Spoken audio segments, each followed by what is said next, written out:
Hello and welcome to Plymouth Today. I'm your host, Bill York. We have a great program for you today, but in order to set up our interview, I'd like to have you watch the following film segment, and then we will be back to talk about it. Enjoy.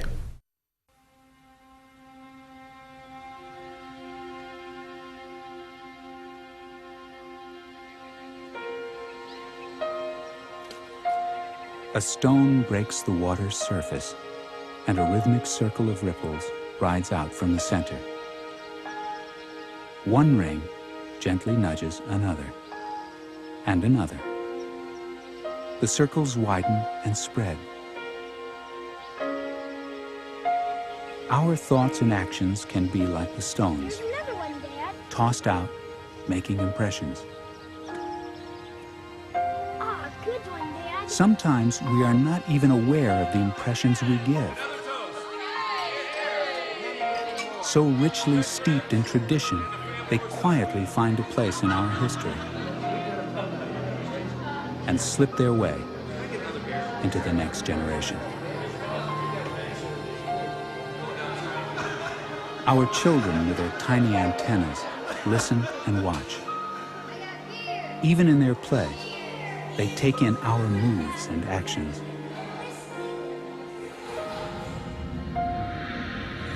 As we drive through our daily lives, they drink in the scenery as it blurs by.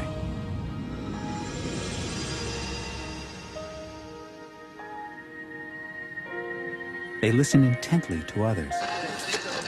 Fragmented messages that sound out with alarming consistency. And as the years go by, a clear picture of how our children might fit into their world begins to take shape.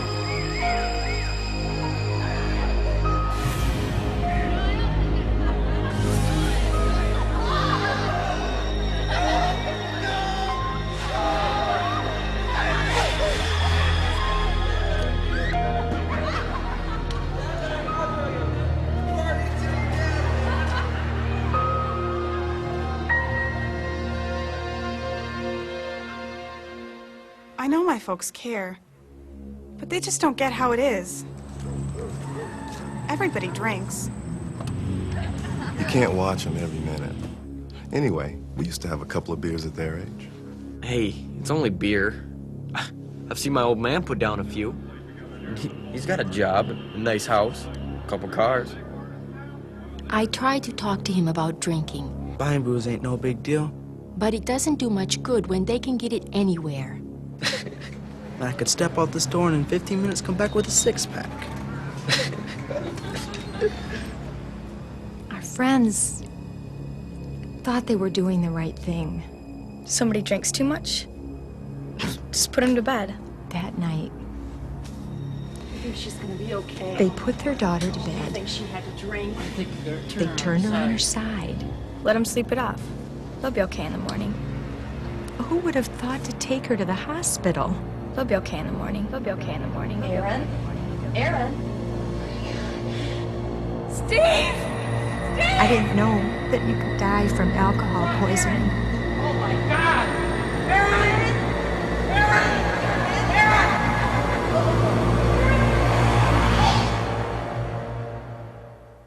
There are 1,000 books and 100 programs that outline solutions.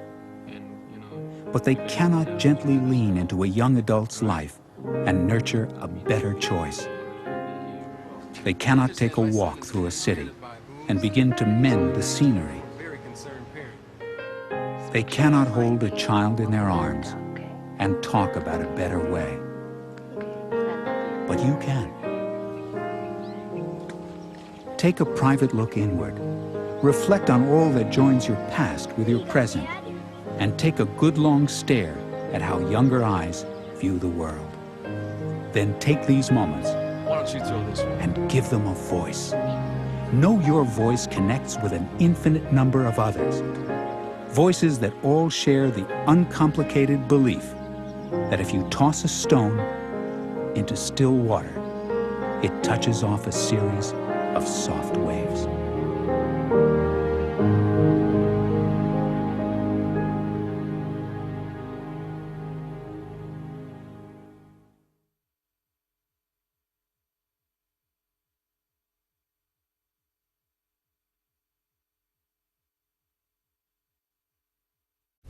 Welcome back.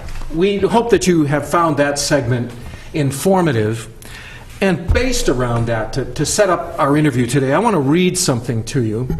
And this is actually an article from the National Institute on Alcohol Abuse and Alcoholism. And just listen to this. By the time they reach the 8th grade, nearly 50% of adolescents have had at least one drink, and over 20% report having been drunk. Approximately 20% of 8th graders and almost 50% of 12th graders have consumed alcohol within the past 30 days. Among 12th graders, almost 30% report drinking on 3 or more occasions per month. Approximately 30% of 12th graders engage in heavy episodic drinking, now popularly termed binge drinking. That is, having at least 5 or more drinks on one occasion within the past 2 weeks, and it is estimated that 20% do so on more than one occasion. Pretty frightening statistics.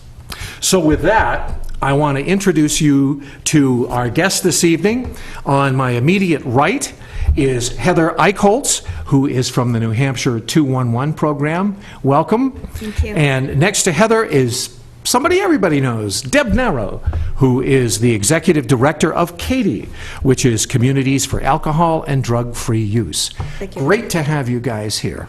Thank you. It's nice to have you.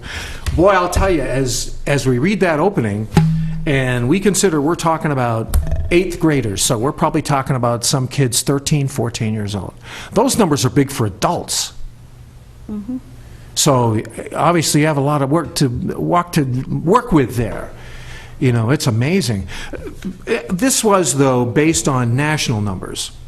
And as we look at those numbers, what's it like in New Hampshire or even locally where you folks are working? Are the numbers fairly close? At one time they were. In fact, they even exceeded the statewide and the national numbers. But in the last 7 to 8 years, we've had a significant downward trend in the risk behaviors, Bill, and that's been due to the fact that we have engaged the whole community. Prevention is a community mindset, and when we work together and focus on increasing the perception of risk in the community, that underage drinking is not a harmless rite of passage, we're going to see that we will incrementally make progress. And that's what we've been doing over the past 10 years. At one point in time, this was 7 years ago, our binge drinking rate was 10% above the statewide average at 38%. Wow. And that's how Project Monitor evolved. The community was very concerned, as they should be, because this is very high-risk behavior with dire consequences. They came together, and that's how Project Monitor was developed by the Plymouth Police Department and also CATIE as a partnership. And there's been tremendous downward trend. We are now 10%, actually 14% below the statewide average. So Boy, that's incredible. Significant. Yeah, and that's just strictly education and being proactive with what's going on in the community? Education, community education, from anywhere from parent education programs, youth empowerment, and positive youth development programs such as the Launch, school-based programs, the LIFE program in the Newfound region. We have work with every tier, from kindergartners, puppet shows, all the way up through the adult population to help them be part of the solution. Yeah, yeah. Boy, that's remarkable to have that kind of an effect. How long did it take from the time that you started to do this, when you started to see the light come on with some of these people? It took about, I would say, about a 4-year turnaround time, because we assess with the TAP, the Teen Assessment Project Survey, on a biannual basis. So we started seeing a trend, a downward trend, after 4 years of putting out the message that underage drinking it's unhealthy, it's also, in addition to being unhealthy, it's harmful over the long term to development, and it's also illegal. And Sure. so when you take these factors combined, Sure. you know that we have to, we need to work together. Yeah, I noticed that you were talking about that it's no longer a rite of passage, and boy, is that the truth. Well, years ago it was. It was, indeed. We know that it was because we didn't, it wasn't that we were, people didn't care about their children's development. They didn't have the good science-based information that we have today. Sure. That points to the fact that we are, the hippocampus, for example, is in youth that drink, has been scientifically researched and demonstrated that it's smaller. And that's the portion of the brain that's responsible for memory and learning. It's a very serious consequences over the long term. Sure.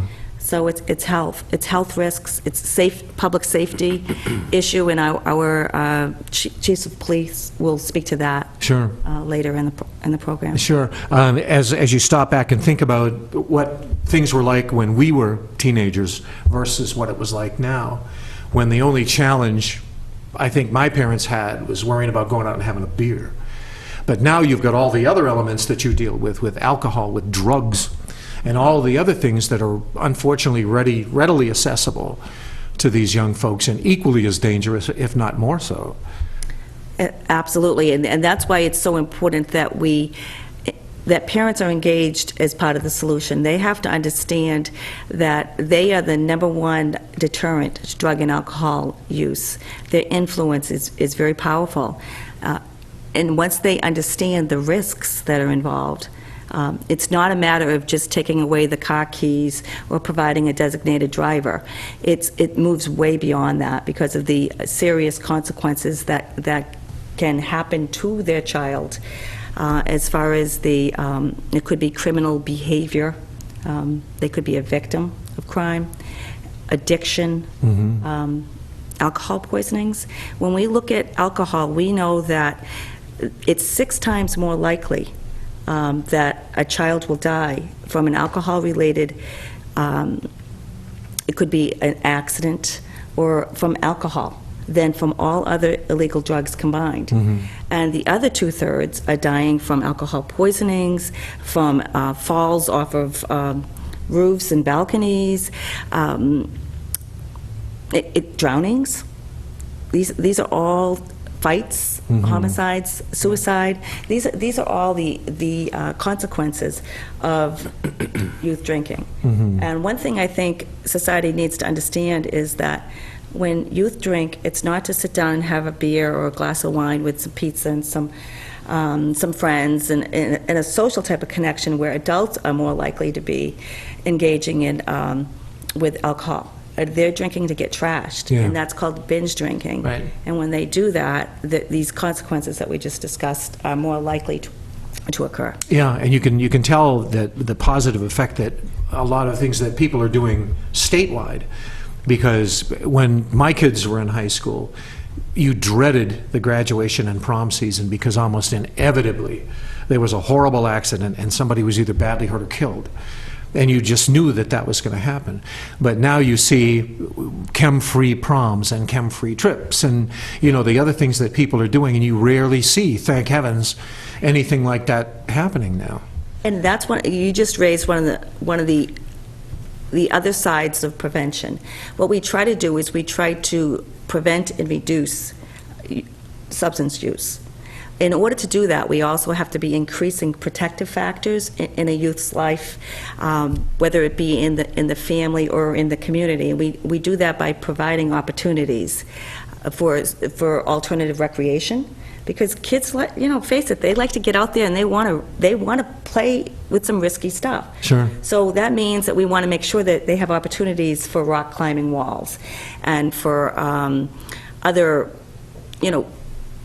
exciting kind of adventure activities, but within safe confines. And that's the type of thing that we try to promote within the community, because if we do want our outcome to be youth safety, and that's what we all want. That's our goal. Yeah. We need to know that we're working on the 2-tiered level. Yeah, there's always a number that always surprises me, and I don't think a lot of people are aware of it. But with all the news that you see about drugs and drug abuse, alcohol is still, by far and away, the most abused drug. Yes. And people, I think, find that strange because it's not in the news as much as drug abuse and all the things that you see all the time. But it's still, by far and away, a bigger problem than drugs. That it's the number one drug problem in New Hampshire, youth drug problem, and also in the country. And people will say, alcohol? Alcohol's not a drug. You bet it is. Anything that impairs your cognition or your reaction time or is addictive is a drug. Yeah. And so we need to be thinking about it, I think, in a more holistic way, rather than it is part of our culture, and we know that, and that's part of the challenge in helping to reduce the consequences and the likelihood of alcohol and use is understanding, putting it in its proper place. Sure. Okay, well, let's get to the proactive side of this, which you folks are actively involved in. And let's talk about Project Monitor. Tell me about Project Monitor and what that's all about. Project Monitor, as we were saying earlier, 10 years ago, when we assessed through the Teen Assessment Project Survey, it was the outcomes determined that our youth in the Pemmy-Baker region were 10% above the statewide average for alcohol, binge drinking. And why is that happening? Well, social access. We live in a town where there's a university.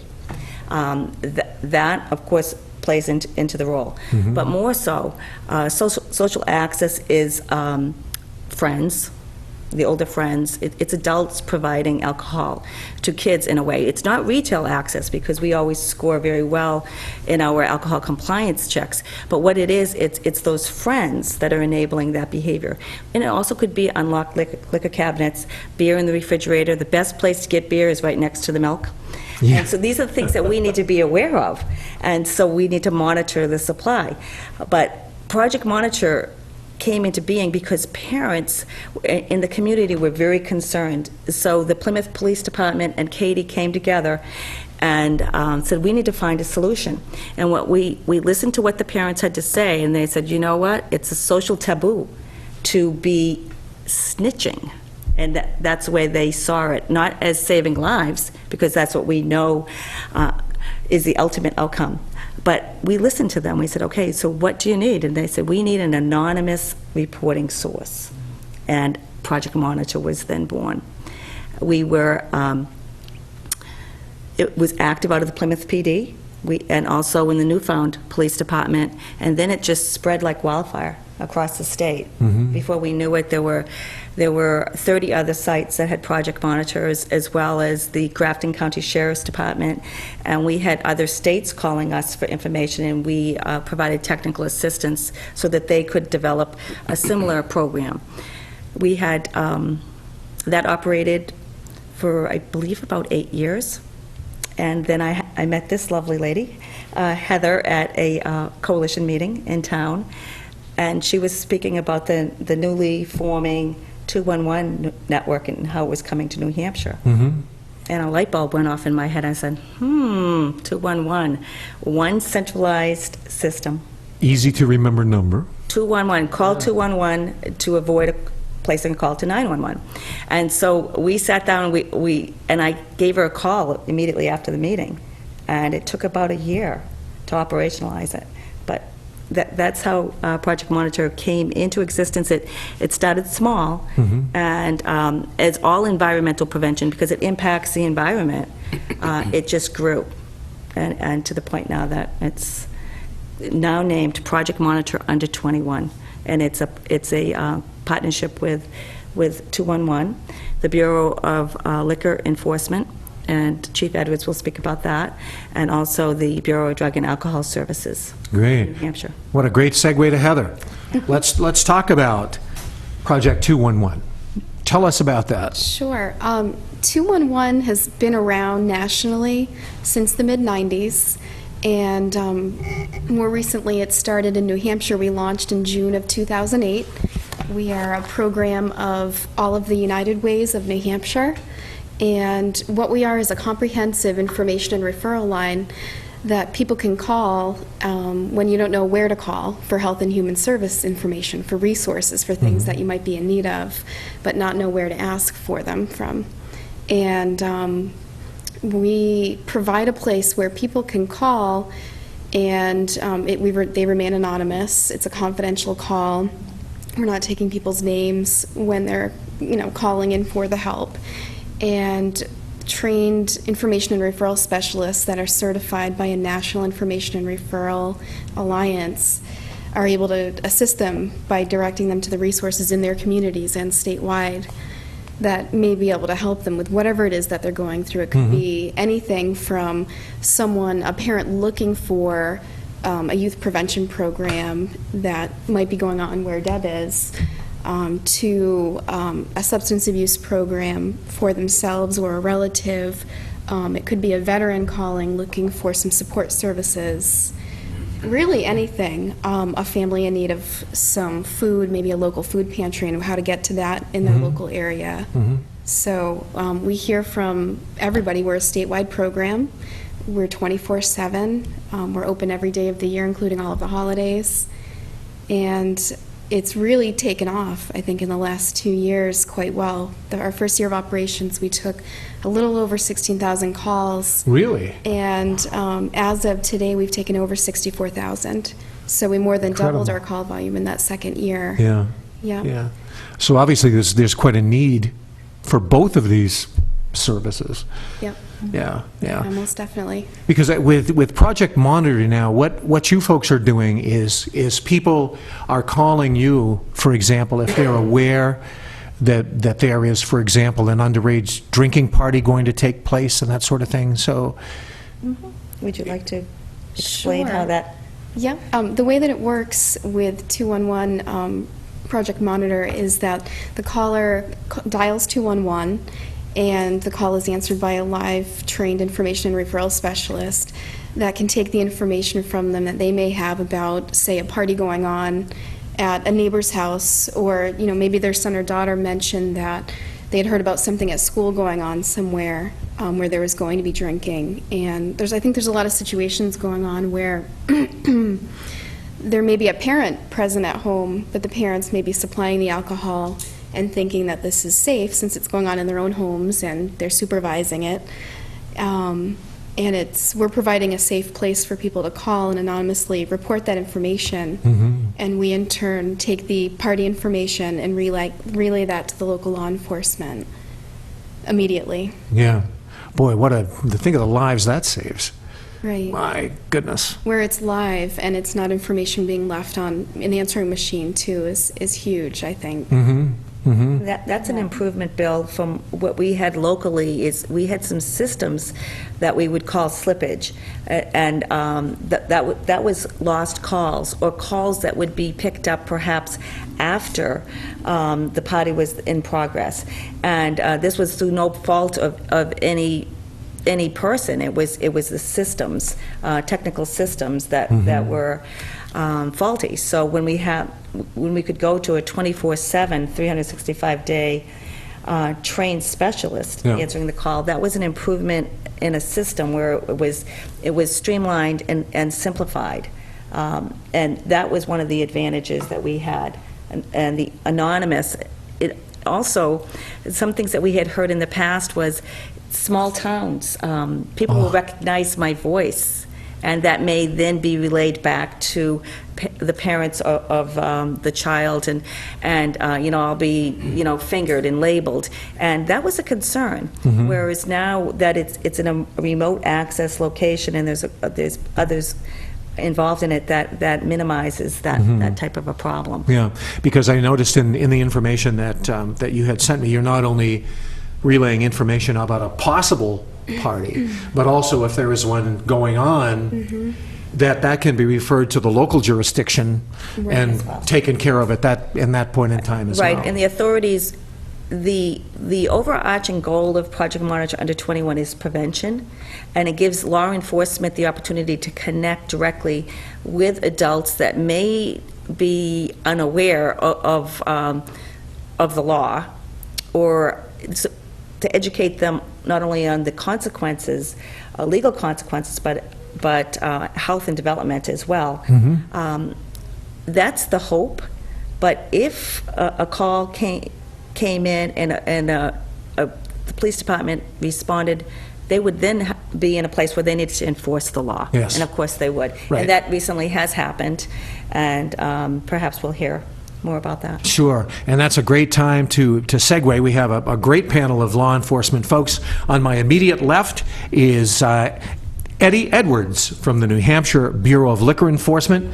Nice to have you with us. Thank you for having me. Next to him is John Clark, the Chief of Police in Bristol. Thank you. And next to John is Chief Steve Temporino from here in Plymouth, and we're delighted to have you guys aboard with us.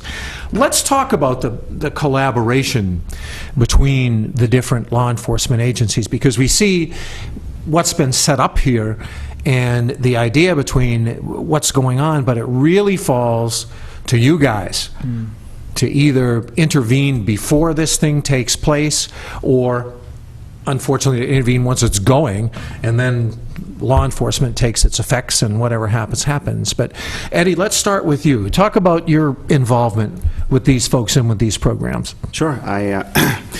You know, oftentimes I think people refer to these programs or initiatives as outside-the-box thinking, but I like to say this is just common sense approach to things that need to take place. And it's amazing what can be accomplished when people aren't seeking attention or credit. And Deb has certainly started project monitoring, and she was willing to adopt that program into a statewide initiative.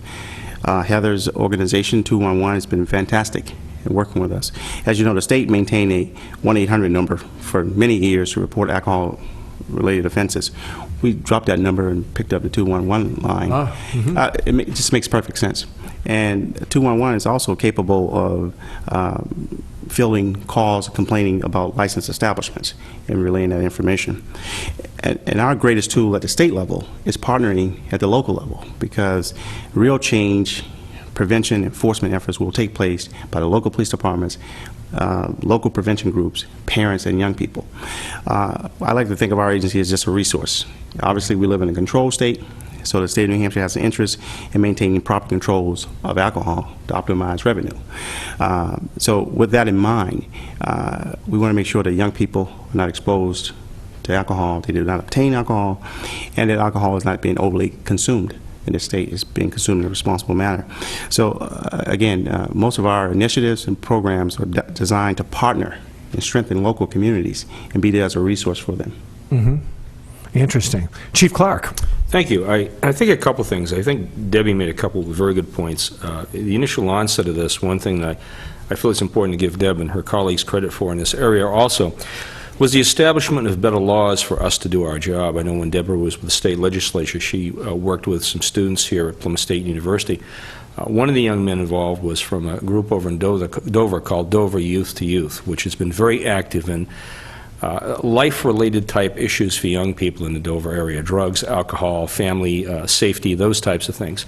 And while Deb was in the legislature, I know here at Plymouth State University, and Steve and myself and others, Tony Raymond included, worked to get that party host law through. But it wasn't adults that made that happen. Deb led the charge and drove the bus.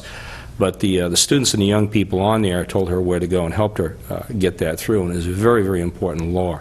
And it allowed all of us to be a lot more proactive. I know Steve and I have had many issues pulling up to parties prior to that law and not having the sort of the authority, so to speak, to establish immediately that there was something going on. We knew there was something going on, but how we could proceed with that. So that law has helped us greatly. I think another thing, too, that was mentioned, and again, Deb mentioned and her colleagues at CADI, talk about the medical component. We used to talk about the three legs of the stool: the prevention, the education, and the enforcement. But now there's a fourth leg. We've got to throw all those old stools out, because now there's a fourth leg, and that's the medical component here. And that's what's this doing to young people. You know, learning is important. You're not going to succeed in this world without an education nowadays. We speak about the master's degree being what the bachelor degree was 10 or 15, 20 years ago. So young folks need to think about their education. Parents need to know about that. And it's a very proactive approach. And that fourth leg is very important, that fourth component. For us in the Bristol area, we still work very closely with the Plymouth region. We have a group in the area called NACR, as Deb pointed out, with the enhancement of the ability to call in and make people aware. Some of the smaller communities have also jumped on the bandwagon, specifically with 211. It's been great because we've been able to reach out to some of those smaller communities, communities around Newfound Lake. Recently, as was mentioned, we had a party where the adults at the party were intoxicated. We got information that this was taking place, and the officers in Bristol responded, and we were fortunate to have other officers from other communities who were working on the grant that evening also. And 2 young people were taken into custody at that party, and 8 showed up while the officers were at the party. So, I think the police in that situation maybe might have saved a life or 2 that evening. So those are some of the components I see, and I think they're all very important. Yes. Oh, I would agree. Absolutely. Chief Temporino. Well, I just want to talk a little bit more about how Project Monitor began locally, and Deb did kind of mention, and Project Monitor really was the brainchild of former Police Chief Tony Raymond and a former Executive Director at Katy, Alicia Murray. And one of the things that Deb talked about was the social conflict, or how difficult it is to inform on people that we know. And everyone has a problem informing on people that we know, but when you deal with children and you deal with alcohol, there's a more compelling need. And I think as Lisa and Tony then as parents understood that, they had children of their own about that age, and we developed at that point a system where you could inform about the use of alcohol, but not talk directly to the police, where you would call the police, you would leave a certain number, your message would be recorded, and then that recorded message would be forwarded to a police dispatcher and would disseminate it. And the key thing to this was really a prevention issue. We really wanted this to be preventative. We wanted to get information beforehand. And when we got information that a party was going to take place or such a situation, we would either handle it ourselves if it was within our jurisdiction, or disseminate it. And a lot of times it was at someone's house because the parents were away. Right. And if we got the information timely enough, we would contact the parents and tell Mr. and Mrs. Jones, gee, are you going to Florida this weekend? And they would want to know, yes, how did you know? Well, everyone knows. Because your house is, and so we would curtail that. A lot of information came right out of our local school systems, where principals and vice principals and teachers heard things, counselors would hear things. In one case in particular, during prom season, a series of hotel rooms were purchased in another jurisdiction, and all by young kids. And we found out about this. We actually dealt with the police in that community. They contacted the hotel, and all the hotel rooms were canceled. All the parents found out that why the hotel rooms were rented.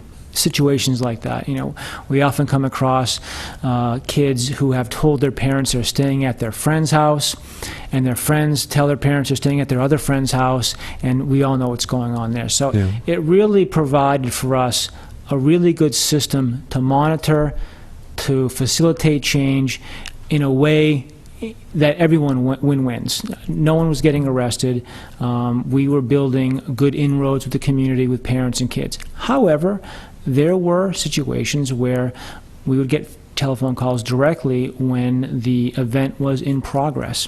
And in those situations, our ability to be facilitators is diminished, and we have a duty to act. And in those cases, we would take young adults who were intoxicated or in possession of alcohol into custody. We'd call their parents, and many of them would be charged with violations of law. It's unfortunate, but that was some of the things that we had to deal with as well. Sure.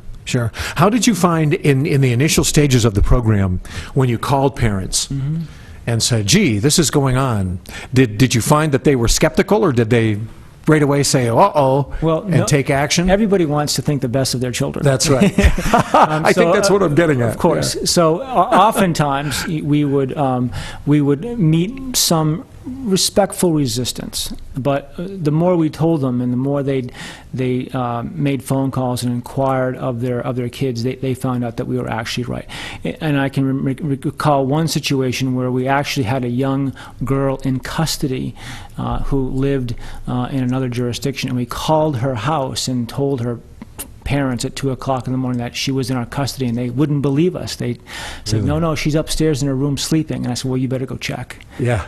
And then realizing that they were not there. So yeah, I think it's intuitive that parents want to always protect their kids and think the best of them, but it doesn't always work that way. Sure. Yeah. It's nice to see this kind of a relationship between the agencies, and you can really see how well it works. And how nice the program must be once the young people realize that you're there actually working for them, rather than against them. And we're trying to help you. We don't want to arrest you. We don't want you in the police station. We're trying to get you out of here. Systems like this are really the cornerstone of what community policing is. It's being assertive in a proactive way to try to deter and prevent. We're very hampered when the event is already ongoing. There's little we can do except, take people into custody and get them home or whatever. But if we can, affect change prior. It's better. It's also a lot less expensive for society as well. Yeah. So. Yeah. It sounds like the problem is the same everywhere. I guess the only difference is the number of incidents depending on the size of the town you're in. I guess things basically don't change. It's just the number of people that you have to deal with. I think that's true. Your population. I think the demographics of your population is too. I think any police chief would tell you that the people they come in contact most are young men between the ages of 18 and 24. Whether you're in Plymouth or Bristol or Nashua or New York. That's a demographic that's very needy. So if you have a jurisdiction where you have a high population of young people, your services will be taxed. Sure. If you are in a retirement community, there will be other issues. So, Chief Clark, you were actually the chief of police at the university when this was taking shape. So you've been exposed to it on both levels as Chief Temporino. Well, it's been a very interesting learning curve since 1998. In fact, I think when I started here in 1998, I think a year or so after that, the Plymouth community, along with the university, became very conscious of what was happening. And not to speak for the university in any way, but from my experiences here during that time under the leadership, it was recognizable then that if we didn't do something about it, both on a gown level, on a university level, and on a town level, that there wouldn't be a relationship because a lot of the problems were occurring from alcohol attributive type behaviors. With that being said, the university stepped up to the plate. I need to say Debbie was very much a part of that, working with us, Steve, Tony Raymond, who was a former chief. We all worked very hard and very diligently to move that forward because the value of education, you try to tell students, whether they're in a high school and there's a fatality that occurs, there's a big impact on their lives with that. In a college, university environment, there's a greater impact if you can measure it, and it's really, how do you measure that, if you know what I'm saying?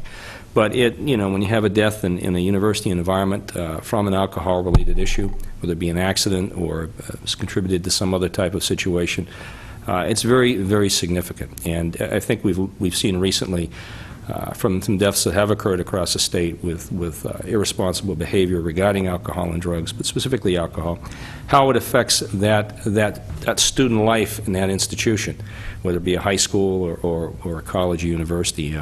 Life has changed greatly for a year or more because of that impact. So we've seen it, we've dealt with it here, but I think both the town and the gown, the town and the university rose to the occasion many years ago, and I think that's been contributive to some of the very positive influences and positive direction it's taken the university and the community. It really has. Sure, and I think that speaks well to what Heather was saying about the volume of folks that you talk to and their requests for all the different types of information and different places where they can go to get help. So obviously this is very well entrenched and working very well.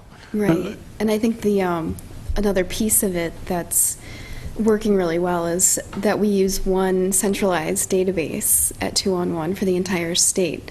So there's one location that we're pulling all of our information on the calls from, and it's easy to get that information out to whoever might need it on these calls. Sure. And that information really tells a story. And I think that's a value of us coming together today, is that we can not only spotlight Project Monitor under 21, but also 211, which is a very important resource. One thing I did want to mention is that several years ago, Project Monitor was credited with preventing a teen suicide. So locals were using that for more than just reporting underage drinking. Also a drug bust. It wasn't in either of your jurisdictions, but that's pretty important ways for communities to be part of the solution. Yeah. Rather than being a bystander and not really understanding that they have a role. These are big problems, and they need community-wide solutions. And I wanted to also mention, Chief Edwards might want to pick up on this, but John alluded to the party host law, and I wanted to give credit where credit is due. Representative Bill Knowles was the prime sponsor of that bill, and I was fortunate enough to be able to work with Bill on several prevention-related bills. But also the party, it works very well in concert, so when you can bring multiple laws and work with a program. For example, and Chief Edwards might be able to speak to this, we have the party host law and also party patrols that Chief came up and actually trained the newfound area chiefs association and officers on that. And I didn't know if you perhaps wanted to follow up on that, Eddie. Sure. First I want to say too, though, is that what you're starting to see in all of this is parents and adults taking a stronger role. You know, you can often, we often say that underage drinking is not about underage people. It's about adult people, the behaviors and drinking patterns they observe growing up in their homes, their communities, and their neighborhoods. So when you're starting to see these increasing calls, stronger collaboration with the police department, it's adults changing their behaviors. One of the things that we've done as a national program from the Office of Juvenile Justice and Delinquency Prevention through PIRA, this is the Pacific Institute of Research and Evaluation, developed several programs. One is the Controlled Party Dispersal Program, which is a nice tie-in to our state party host law. And that's a standardized and systematic way of dispersing an underage drinking party. And law enforcement officers are trained in the techniques of how to safely disperse one of these parties, make sure young people are returned home safely to their parents, and the providers of that alcohol are held accountable. The other are knock and talks or party patrols. These are preventive enforcement strategies where you go out ahead of time, simply drive through communities or knock on the doors and asking if you see something developing to try to develop a rapport within that community. You know, one of the greatest things happened to disadvantage that happened to law enforcement was the invention of the air conditioner. You put air conditioning in cruisers, you roll up the window. You don't speak to people as much as you used to. So you start to see that a reemergence of windows being rolled down, officers out on the streets talking to young people, talking to parents, talking to communities. That is really the way we're going to prevent these things from happening. We won't do it because we just arrest a lot of people. It won't happen that way. It will happen because adults change their behavior and start holding each other accountable and setting a better example for young people. Great. Yeah. The chief makes a very good point about arresting people. I've never known a social problem that could be cured by arresting. You can't arrest your way out of the situation. Right. And there's never been a magic solution or one thing. Every social problem that law enforcement has ever been involved with is all about carving it up and getting community leaders and stakeholders to own up to their piece. And I've seen that in our community through policy changes, through legislation, through social messages, to parent or community forums. There's never one thing to, if we just did this, we'd solve the problem. It's never like that. And it never can be just arrest more people. It never can be that way. Yeah. I think one of the the problems is getting folks to understand, specifically parents, those responsible for their children and their actions, to understand that the police aren't out there to just arrest. I don't know how we can impress this more and more and more. I had an experience earlier this year where everybody was afraid that somebody was going to get arrested, and our point was to meet with the students and the parents, talk with them about the situation, get some feedback, find out what their thoughts were. It could have been a serious situation. Fortunately, it wasn't. But it was discussion points that needed to be brought out on the table. And I think I would urge parents to understand, have some trust in the direction we're going, have some trust in what's been successful. And Plymouth is, on both sides, the university and the town, very much a model for that, as are the communities around us that have been part of the practice. We recently started these party patrols, and it's brought about by grant money, and it comes through Caddy and Claire Moorhead, who works with the program, has been very active helping us with that.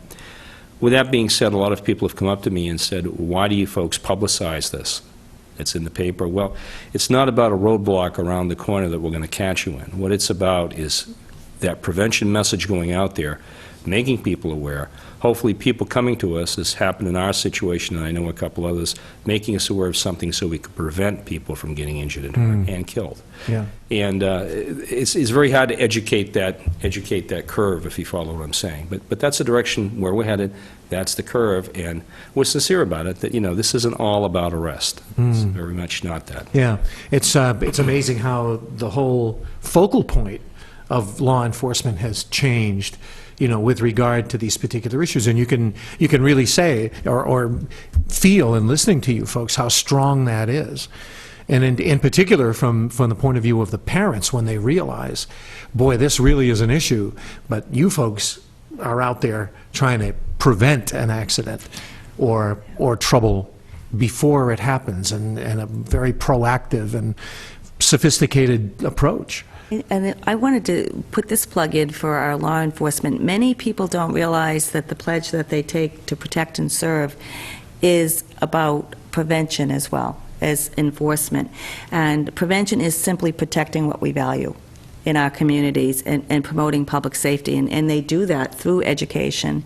And we work very closely with law enforcement as a drug-free coalition, because they realize, nobody knows it like our police and our courts, that the common denominator of crime is drugs and alcohol. And so when we can get our arms around that and prevent and reduce the engagement with those substances and connect kids, particularly our young ones, in an early intervention model to productive activities in a community, nobody's happier than our law enforcement, because they don't like arresting kids. Sure. Part of the thing we have to keep in mind, too, though, is that New Hampshire is a great place for tourism. Many young people who attend college here from out of state, and the laws that govern their states are very different than our state. New Hampshire is very unique in its prevention of alcohol abuses, and so we have laws that are much more restrictive in some states. So young people may find themselves in New Hampshire attending college, and what they are doing in their state may be perfectly legal and totally legal here. People are vacationing with their young people may find themselves in difficult positions. So that is why it's very important for New Hampshire to provide awareness, education, constantly, repeatedly. And because I think if people are properly informed, they're liable to make better decisions. Some of this stuff is cultural. Some of it is just a feeling that people have in their homes, in their private homes. They don't realize it's illegal to provide alcohol to young people in their homes. Now, we see that because we deal with it every day.